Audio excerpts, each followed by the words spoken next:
మాకు అందరికీ భయం అవుతుంది సార్.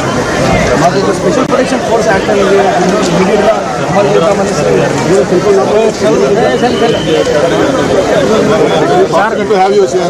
Very fortunate sir. మీ కెపాసిటీ మాకు తెలుసు.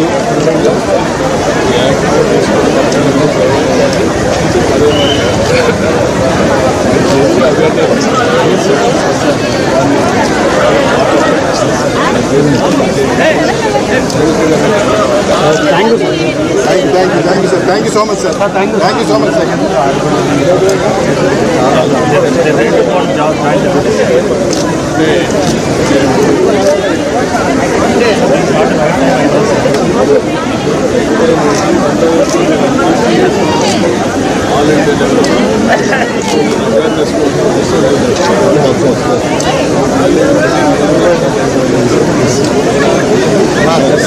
Thank you so much, sir.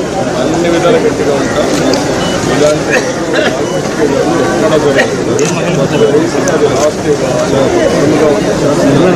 Thank you so much sir.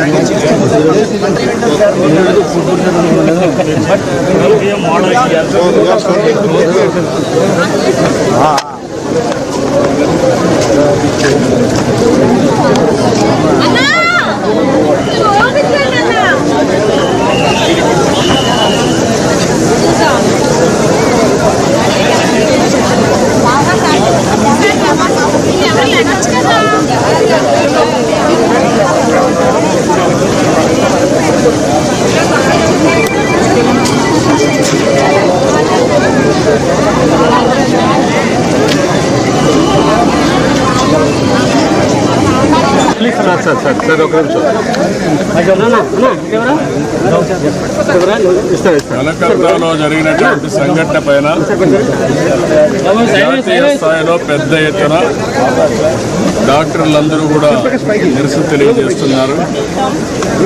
అది చాలా దారుణం ఆ సంఘటన జరగడం. దాన్ని నేను చాలా తీవ్రంగా ఖండిస్తున్నా.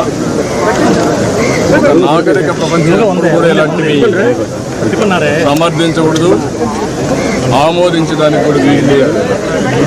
ఎవరైనా సరే ఆడబిడ్డల జోలికొస్తే అదే చివరి రోజు కావాల్సిన అవసరం ఉంది. అంత కఠినంగా యాక్ట్ చేస్తే తప్ప ఈ రాక్షసులు ఇష్టానుసారంగా బిహేవ్ చేసే పరిస్థితికి వస్తున్నారు. అందుకే ఈరోజు మన డాక్టర్లు అడుగుతున్నారు. అందులో కూడా డాక్టర్స్ అనేది ఒక పవిత్రమైన వృత్తి.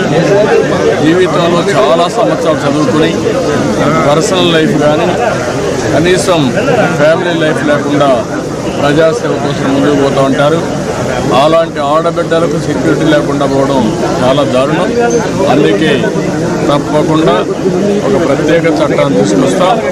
చట్టాన్ని తీసుకొచ్చి ఏదైతే కర్ణాటక చేశారో అలాంటి చట్టాన్ని తీసుకొచ్చి పగడ్బందీగా 7 సంవత్సరాలు జైలు శిక్ష పెట్టేట్టుగా తీసుకొస్తే అప్పుడే భయపడతారు.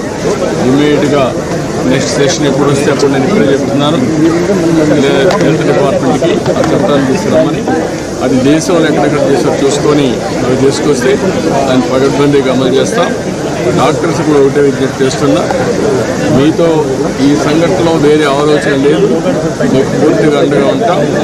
అదే సమయంలో మనం ఆందోళన చేయాలి, ప్రజల్ని చైతన్యవంతం చేయాలి, మీకు న్యాయం జరగాలి. పేషెంట్లు ఇబ్బంది పడకుండా వాళ్ళు కూడా మనం చూసుకోవాల్సిన అవసరం ఉంది. తక్షణమే నిధులు కూడా ఆదరగమని వారిని కోరుకుంటూ చేస్తారని చెప్పి ఆలోచిస్తాను. Thanks for watching. Please subscribe our Spy News Live channel.